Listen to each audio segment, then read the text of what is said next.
Funding for this program is provided by additional funding provided by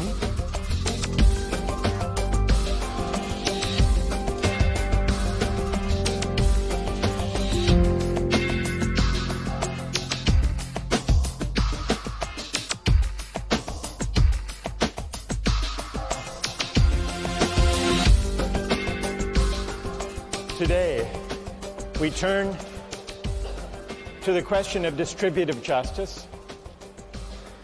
How should income and wealth and power and opportunities be distributed? According to what principles?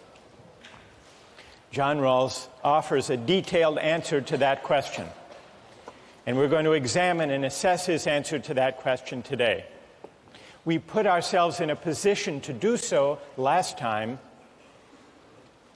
by trying to make sense of why he thinks that principles of justice are best derived from a hypothetical contract. And what matters is that the hypothetical contract be carried out in an original position of equality behind what Rawls calls the veil of ignorance. So that much is clear.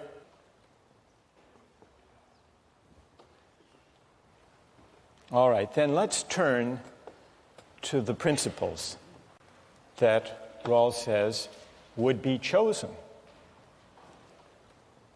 behind the veil of ignorance. First, he considers some of the major alternatives. What about utilitarianism? Would the people in the original position choose to govern their collective lives? Utilitarian principles, the greatest good for the greatest number. No, they wouldn't, Rawls says. And the reason is that behind the veil of ignorance, everyone knows that once the veil goes up and real life begins, we will each want to be respected with dignity. Even if we turn out to be a member of a minority, we don't want to be oppressed. And so we would agree to reject utilitarianism and instead to adopt as our first principle equal basic liberties. Fundamental rights to freedom of speech, freedom of assembly, religious liberty, freedom of conscience, and the like. We wouldn't want to take the chance that we would wind up as members of an oppressed or a despised minority with the majority tyrannizing over us. And so Rawls says utilitarianism would be rejected. Utilitarianism makes the mistake, Rawls writes, of forgetting, or at least not taking seriously, the distinction between persons. And in the original position behind the veil of ignorance, we would recognize that and reject utilitarianism. We wouldn't trade off our fundamental rights and liberties for any economic advantages. That's the first principle. Second principle has to do with social and economic inequalities. What would we agree to? Remember, we don't know whether we're going to wind up being rich or poor, healthy or unhealthy. We don't know what kind of family we're going to come from, whether we're going to inherit millions or whether we will come from an impoverished family. So we might, at first thought, say, well, let's require an equal distribution of income and wealth, just to be on the safe side. But then we would realize that we could do better than that, even if we're unlucky and wind up at the bottom. We could do better if we agree to a qualified principle of equality. Rawls calls it the difference principle. A principle that says only those social and economic inequalities will be permitted that work to the benefit of the least well-off.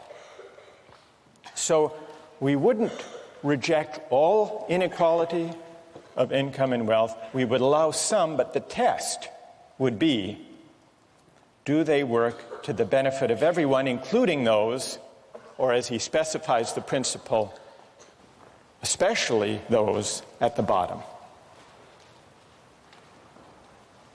Only those inequalities would be accepted behind the veil of ignorance, and so Rawls argues, only those inequalities that work to the benefit of the least well-off are just.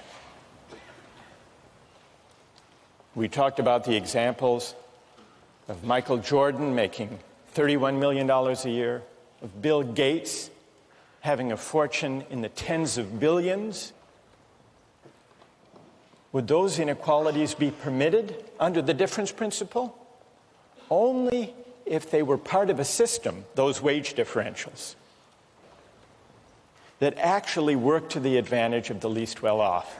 Well, what would that system be?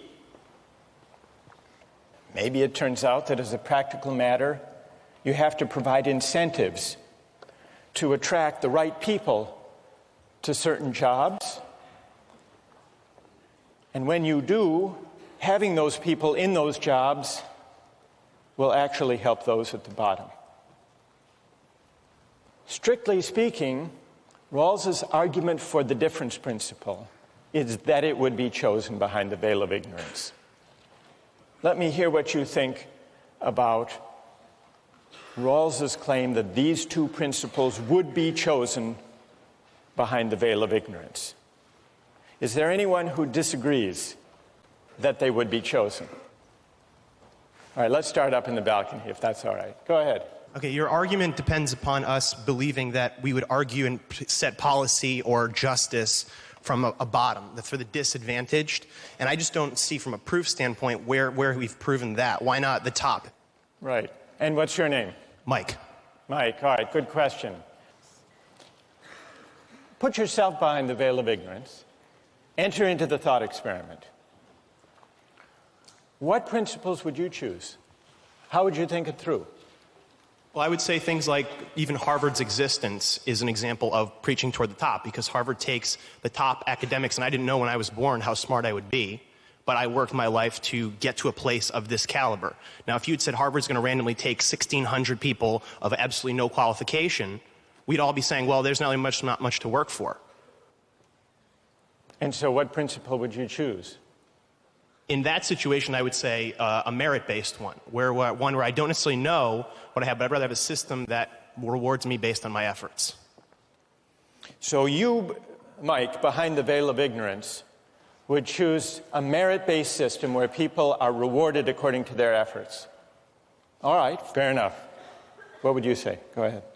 My question is, if the merit-based argument is based on when everyone is at a level of equality, where from that position you're rewarded to where you get, or is it regardless of what advantages you may have when you began your education to get where you are here?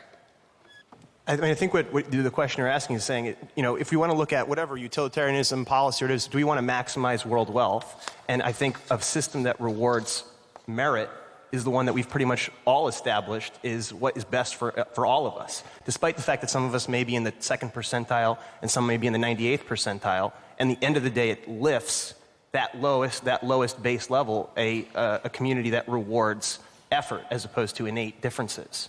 But I don't understand how you're rewarding someone's efforts who clearly has had, not you, but maybe myself, advantages throughout to get where I am here. I mean, I can't say that somebody else who maybe worked as hard as I did would have had the same opportunity to come to a school like this. All right, let's look at that point. What's your name? Kate. Kate, you suspect that the ability to get into top schools may largely depend on coming from an affluent family, having a favorable family background, social, cultural, economic advantages, and so on? I mean, economic, but yes, social, cultural, all of those advantages for sure. Someone did a study of the 146 selective colleges and universities in the United States. And they looked at the students in those colleges and universities to try to find out what their background was, their economic background. What percentage do you think come from the bottom quarter of the income scale? You know what the figure is? Only 3% of students at the most selective colleges and universities come from poor backgrounds. Over 70% come from affluent families. Let's go one step further then and try to address Mike's challenge. Rawls actually has two arguments, not one, in favor of his principles of justice, and in particular of the difference principle. One argument is the official argument, what would be chosen behind the veil of ignorance. Some people challenge that argument, saying maybe people would want to take their chances. Maybe people would be gamblers behind the veil of ignorance, hoping that they would wind up on top. That's one challenge that has been put to Rawls. But backing up the argument from the original position is a second argument. And that is a straightforwardly moral argument. And it goes like this. It says, the distribution of income and wealth and opportunities should not be based on factors for which people can claim no credit. It shouldn't be based on factors that are arbitrary from a moral point of view. Rawls illustrates this by considering several rival theories of justice. He begins with the theory of justice that most everyone these days would reject: a feudal aristocracy. What's wrong with the allocation of life prospects in a feudal aristocracy? Rawls says, well, the thing that's obviously wrong about it is that people's life prospects are determined by the accident of birth. Are you born to a noble family or to the family of peasants and serfs? And that's it. You can't rise. It's not your doing where you wind up or what opportunities you have. But that's arbitrary from a moral point of view. And so that objection to a feudal aristocracy leads, and historically has led people to say, careers should be open to talents. There should be formal equality of opportunity, regardless of the accident of birth. Every person should be free to strive, to work, to apply for any job in the society. And then, if you open up jobs and you allow people to apply and to work as hard as they can, then the results are just. So it's more or less the libertarian system that we've discussed in earlier weeks. What does Rawls think about this? He says it's an improvement. It's an improvement because it doesn't take as fixed the accident of birth. But even with formal equality of opportunity, the libertarian conception doesn't extend its insight far enough. Because if you let everybody run the race, everybody can enter the race, but some people start at different starting points, that race isn't going to be fair. Intuitively, he says, the most obvious injustice of this system is that it permits distributive shares to be improperly influenced by factors arbitrary from a moral point of view, such as whether you got a good education or not, whether you grew up in a family that supported you and developed in you a work ethic and gave you the opportunities. So that suggests moving to a system of fair equality of opportunity. And that's really the system that Mike was advocating earlier on, what we might call a merit-based system, a meritocratic system. In a fair meritocracy, the society sets up institutions to bring everyone to the same starting point before the race begins. Equal educational opportunities, Head Start programs, for example, support for schools in impoverished neighborhoods, so that everyone, regardless of their family background, has a genuinely fair opportunity. Everyone starts from the same starting line. Well, what does Rawls think about the meritocratic system? Even that, he says, doesn't go far enough in remedying or addressing the moral arbitrariness of the natural lottery.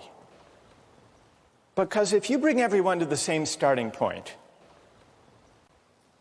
and begin the race, who's going to win the race? Who would win?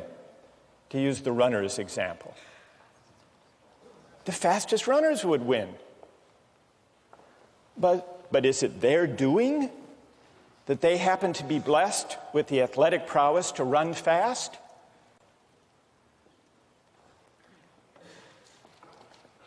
So Rawls says even the principle of meritocracy, where you bring everyone to the same starting point, may eliminate the influence of social contingencies and upbringing, but it still permits the distribution of wealth and income to be determined by the natural distribution of abilities and talents.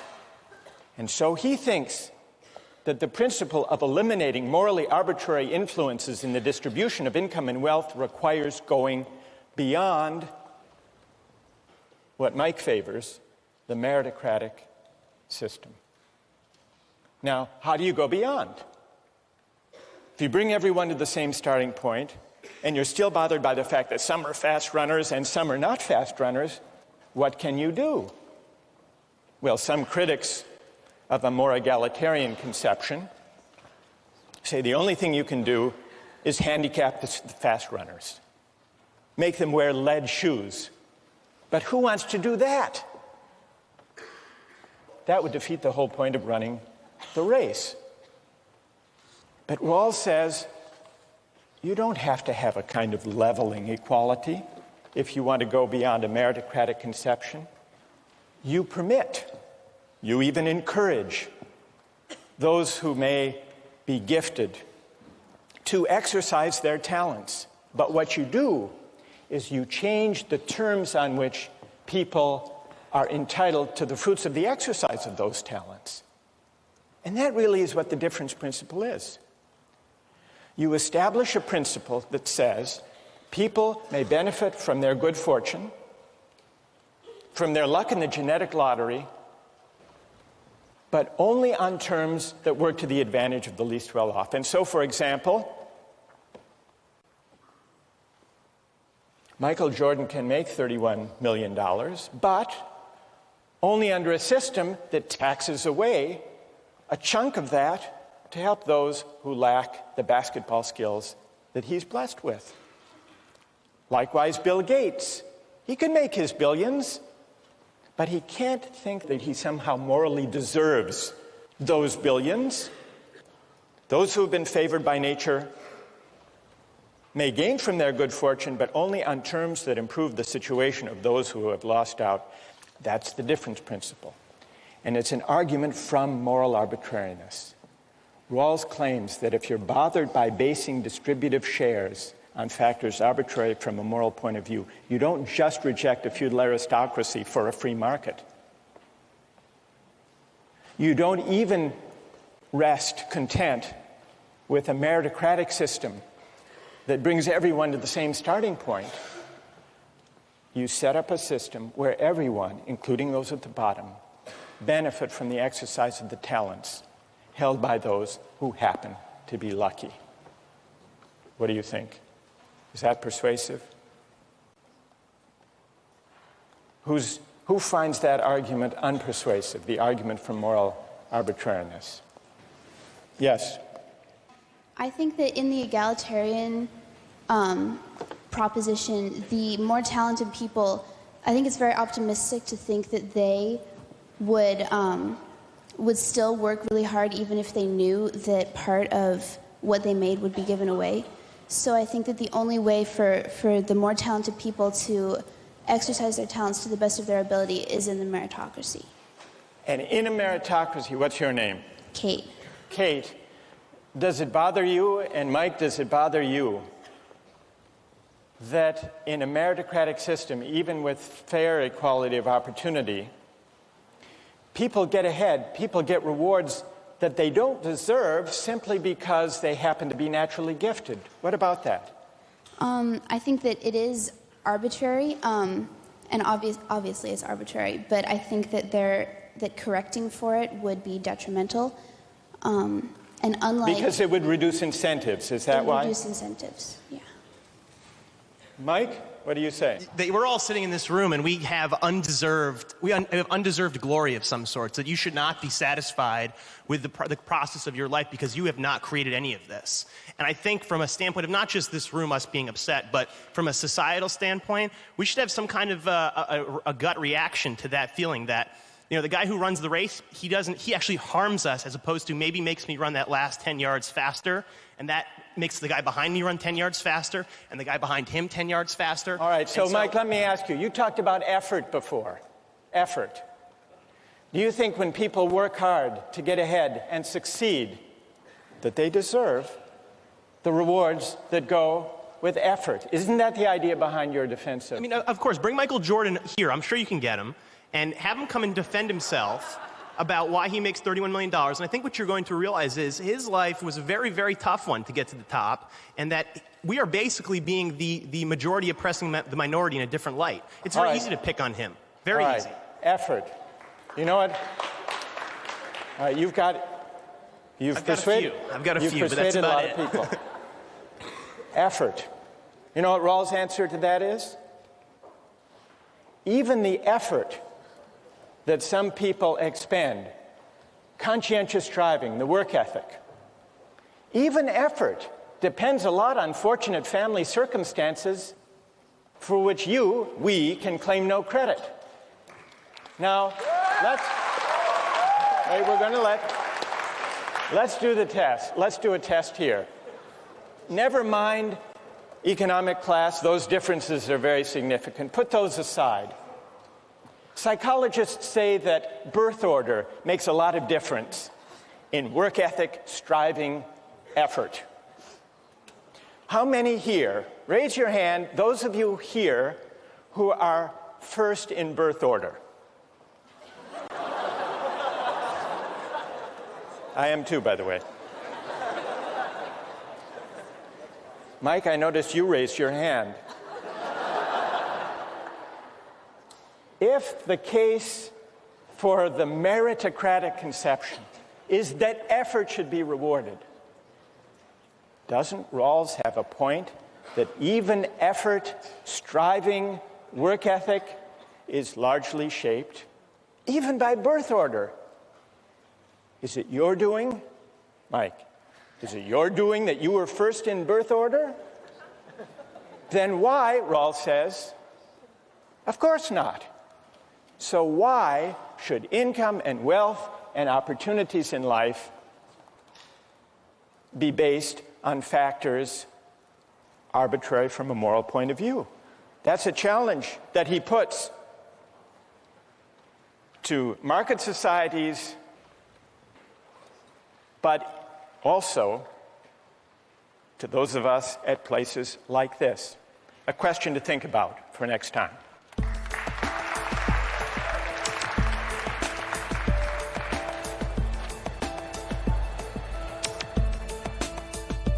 A justice of the United States Supreme Court. What do they make? It's just under $200,000. But there's another judge who makes a lot more than Sandra Day O'Connor. Do you know who it is?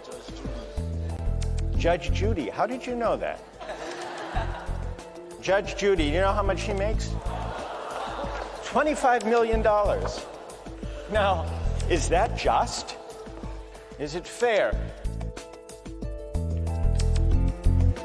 We ended last time with that remarkable poll. Do you remember? The poll about birth order. What percentage of people in this room raised their hands? Was it to say that they were the firstborn? 75, 80%? And what was the significance of that if you're thinking about these theories of distributive justice? Remember, we were discussing three different theories of distributive justice, three different ways of answering the question, how should income and wealth and opportunities and the good things in life be distributed? And so far, we've looked at the libertarian answer that says the just system of distribution is a system of free exchange, a free market economy, against a background of formal equality, which simply means that jobs and careers are open to anyone. Rawls says this represents an improvement over aristocratic and caste systems because everyone can compete for every job, careers open to talents. And beyond that, the just distribution is the one that results from free exchange, voluntary transactions. No more, no less. Then Rawls argues, if all you have is formal equality, jobs open to everyone, the result is not going to be fair.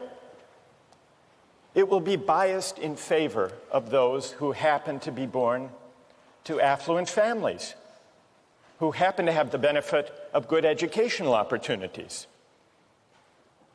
And that accident of birth is not a just basis for distributing life chances. And so many people who notice this unfairness, Rawls argues, are led to embrace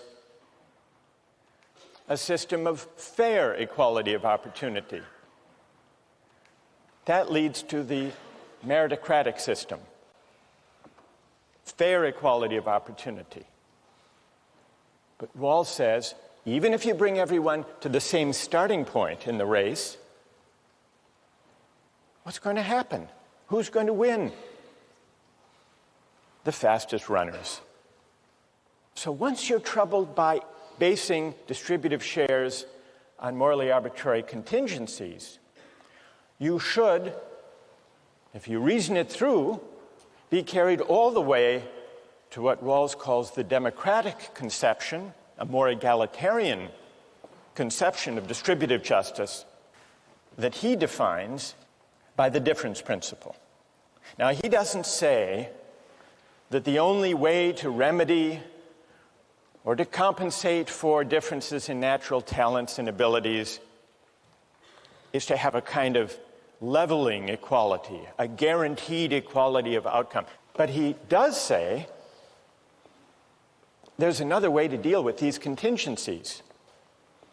People may gain, may benefit from their good fortune, but only on terms that work to the advantage of the least well-off.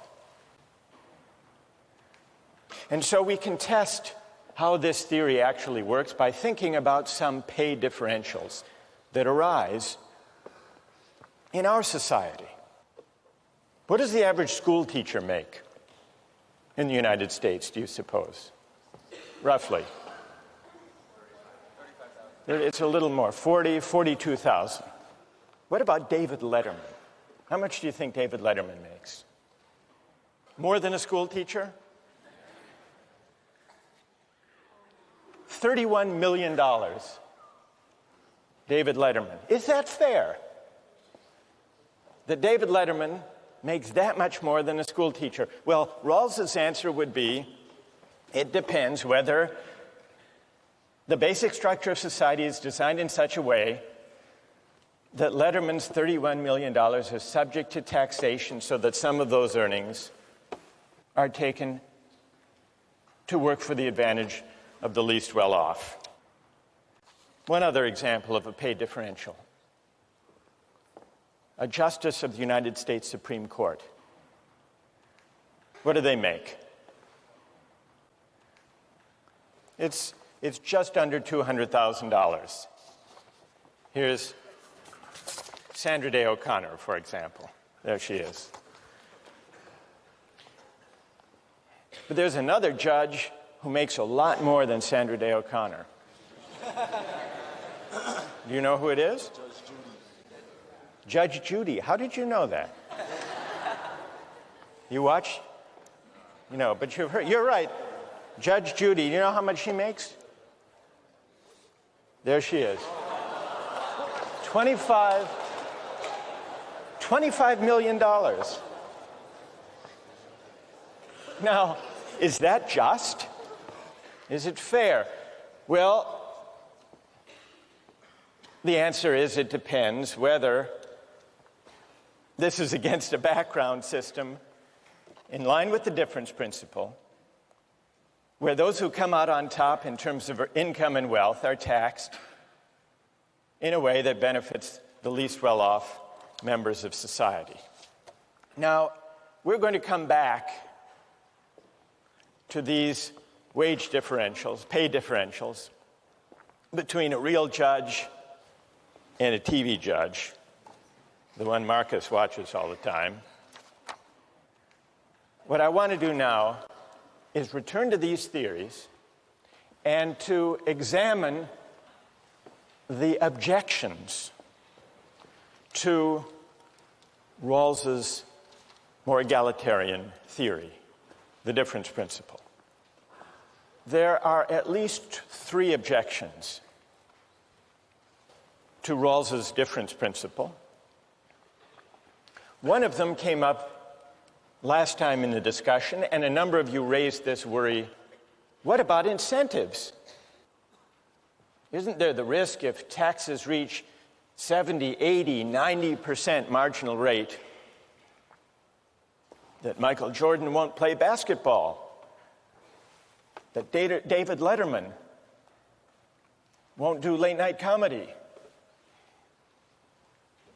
or that CEOs will go into some other line of work? Now, who among those who are defenders of Rawls, who has an answer to this objection about the need for incentives?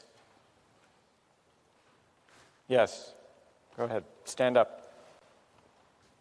Rawls's idea is that there should only be so much difference that it helps the least well-off the most.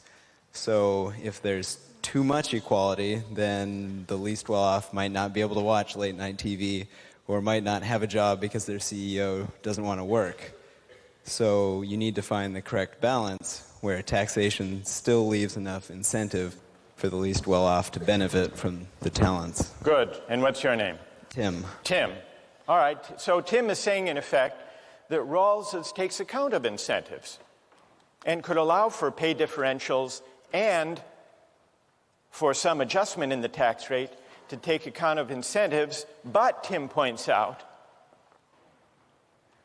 the standpoint from which the question of incentives needs to be considered is not the effect on the total size of the economic pie, but instead from the standpoint of the effect of incentives or disincentives on the well-being of those at the bottom. Right?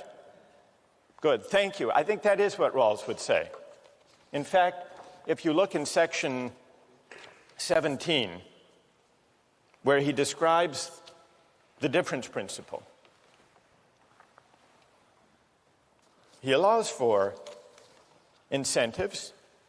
The naturally advantaged are not to gain merely because they are more gifted, but only to cover the costs of training and education and for using their endowments in ways that help the less fortunate as well. So you can have incentives. You can adjust the tax rate if taking too much from David Letterman or from Michael Jordan or from Bill Gates winds up actually hurting those at the bottom. That's the test. So incentives, that's not a decisive objection against Rawls's difference principle. But there are two weightier, more difficult objections. One of them comes from defenders of a meritocratic conception. The argument that says, what about effort? What about people working hard, having a right to what they earn because they've deserved it, they've worked hard for it? That's the objection from effort and moral desert. Then there's another objection that comes from libertarians, and this objection has to do with reasserting the idea of self-ownership. Doesn't the difference principle, by treating our natural talents and endowments as common assets, doesn't that violate the idea that we own ourselves? Now, let me deal first with the objection that comes from the libertarian direction. Milton Friedman writes in his book, Free to Choose, life is not fair.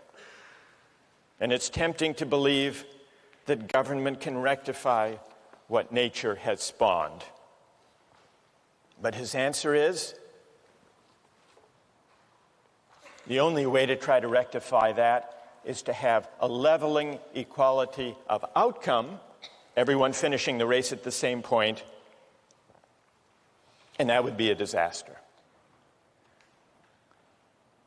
This is an easy argument to answer, and Rawls addresses it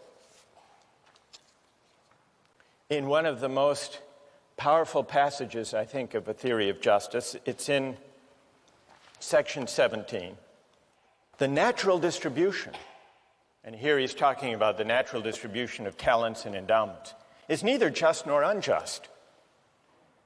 Nor is it unjust that persons are born into society at some particular position. These are simply natural facts. What is just and unjust is the way that institutions deal with these facts. That's his answer to libertarian laissez-faire economists like Milton Friedman who say life is unfair, but get over it. Get over it, and let's see if we can at least maximize the benefits that flow from it. But the more powerful libertarian objection to Rawls is not libertarian from the libertarian economists like Milton Friedman.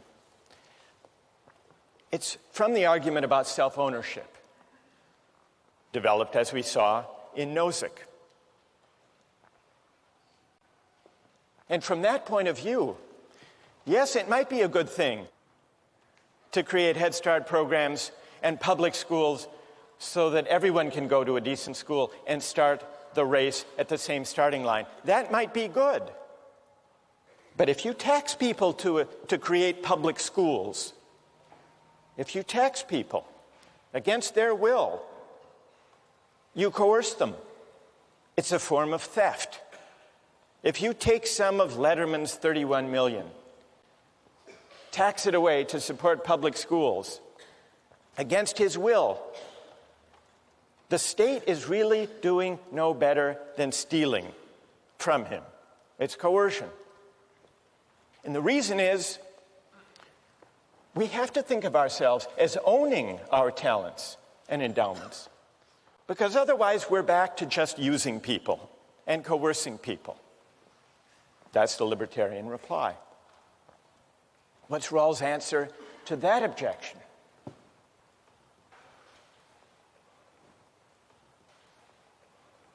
He doesn't address the idea of self-ownership directly, but the effect, the moral weight of his argument for the difference principle is maybe we don't own ourselves in that thoroughgoing sense after all.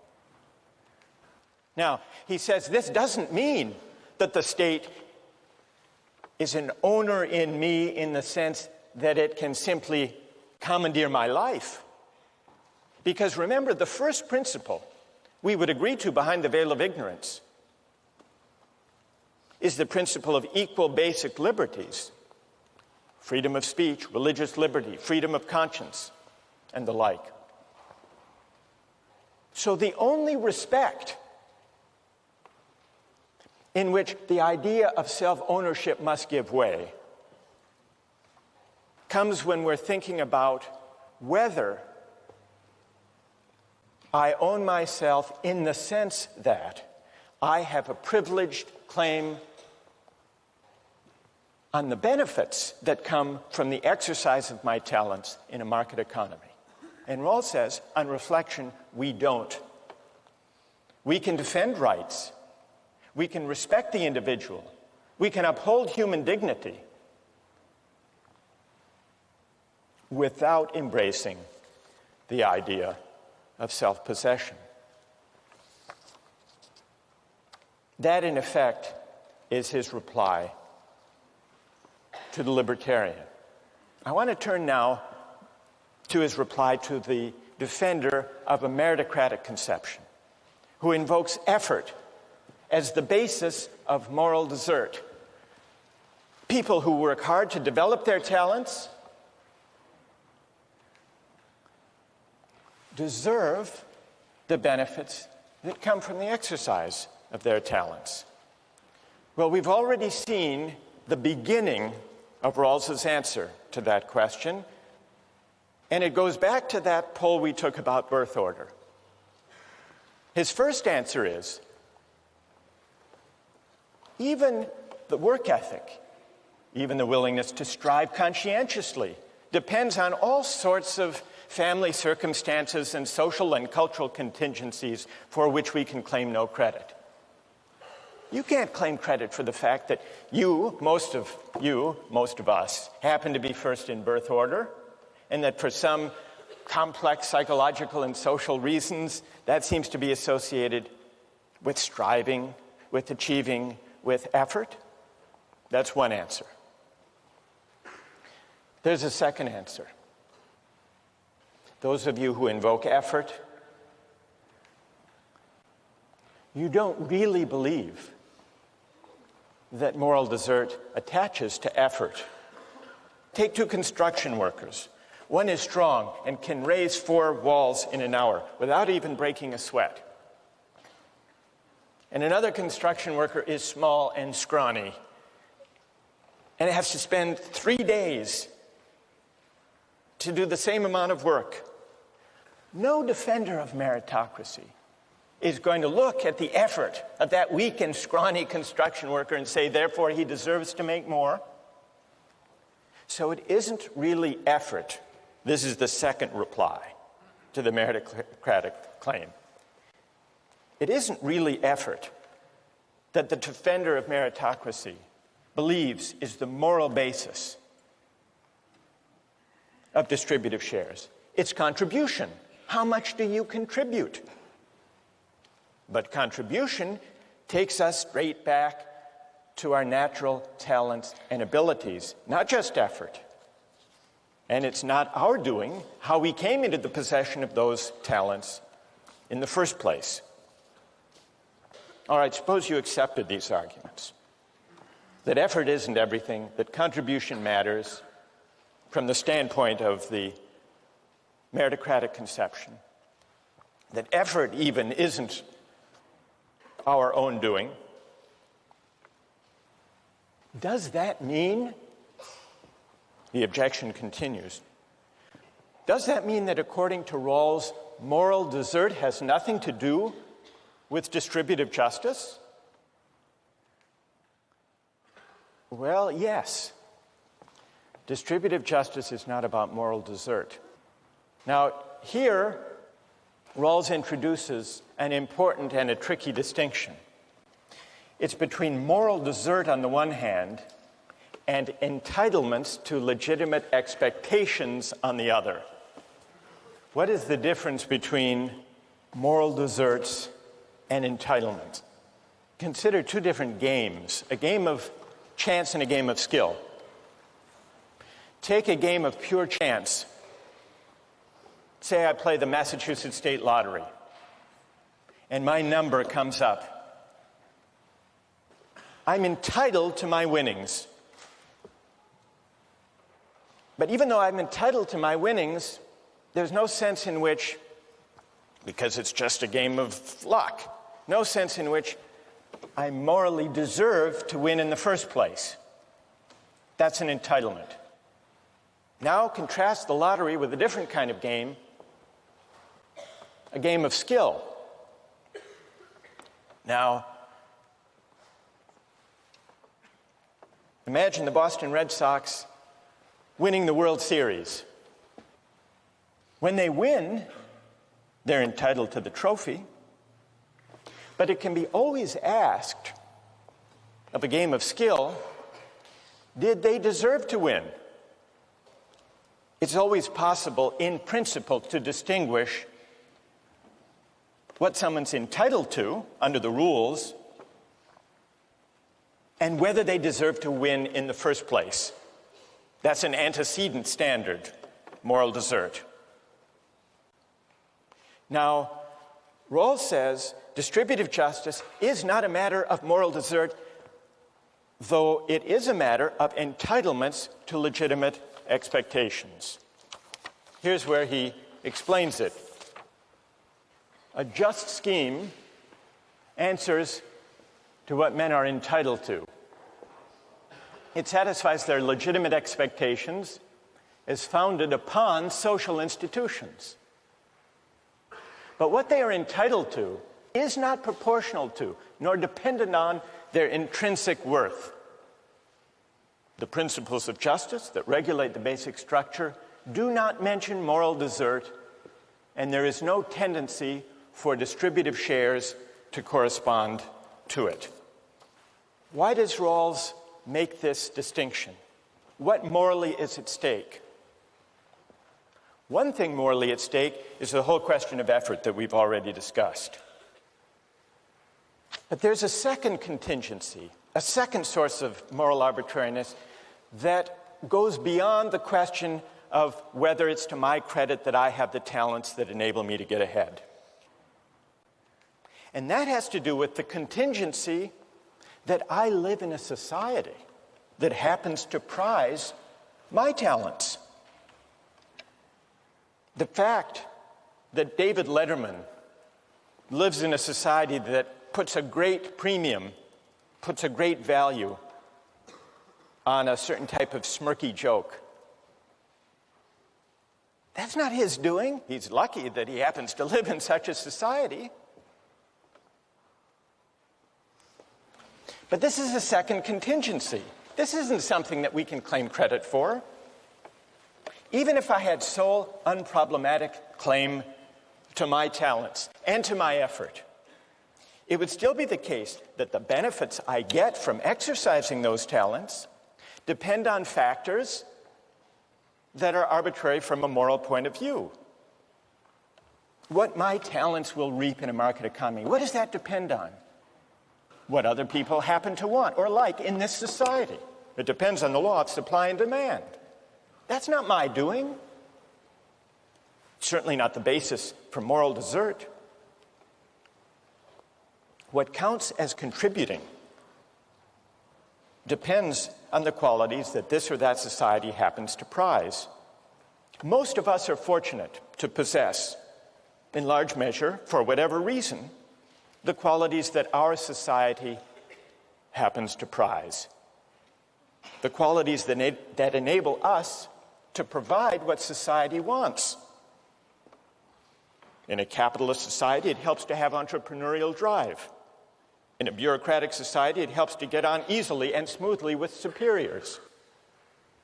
In a mass democratic society, it helps to look good on television and to speak in short, superficial sound bites. In a litigious society, it helps to go to law school and to have the talents to do well on LSATs. But none of this is our doing. Suppose that we with our talents inhabited not our society, technologically advanced, highly litigious, but a hunting society or a warrior society. What would become of our talents then? They wouldn't get us very far. No doubt some of us would develop others. But would we be less worthy? Would we be less virtuous? Would we be less meritorious if we lived in that kind of society rather than in ours? Rawls's answer is no. We might make less money, and properly so. But while we would be entitled to less, we would be no less worthy, no less deserving than we are now. And here's the point: the same could be said of those in our society who happen to hold less prestigious positions, who happen to have fewer of the talents that our society happens to reward. So here's the moral import of the distinction between moral desert and entitlements to legitimate expectations. We are entitled to the benefits that the rules of the game promise for the exercise of our talents. But it's a mistake and a conceit to suppose that we deserve in the first place a society that values the qualities we happen to have in abundance. Now, we've been talking here about income and wealth. What about opportunities and honors? What about the distribution of access, of seats in elite colleges and universities?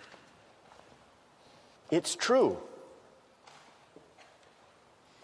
All of you, most of you firstborn, worked hard, strived, developed your talents to get here. But Rawls asks, in effect, what is the moral status of your claim to the benefits that attach to the opportunities you have? Are seats in colleges and universities a matter, a kind of reward, an honor for those who deserve them because they've worked so hard? Or are those seats, those opportunities and honors, entitlements to legitimate expectations that depend for their justification on those of us who enjoy them doing so in a way that works to the benefit of those at the bottom of society? That's the question that Rawls's difference principle poses. It's a question that can be asked of the earnings of Michael Jordan and David Letterman and Judge Judy, but it's also a question that can be asked of opportunities to go to the top colleges and universities. And that's a debate that comes out when we turn to the question of affirmative action next time.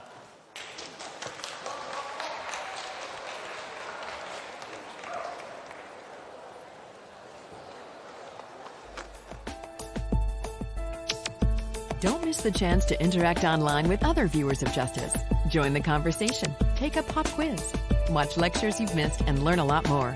Visit justiceharvard.org. It's the right thing to do.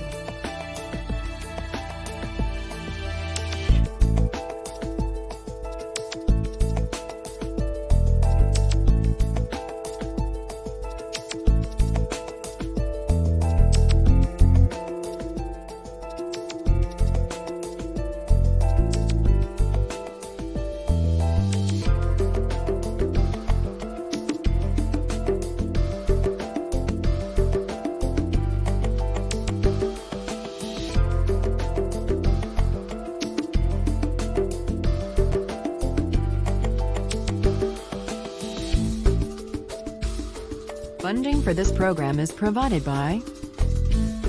Additional funding provided by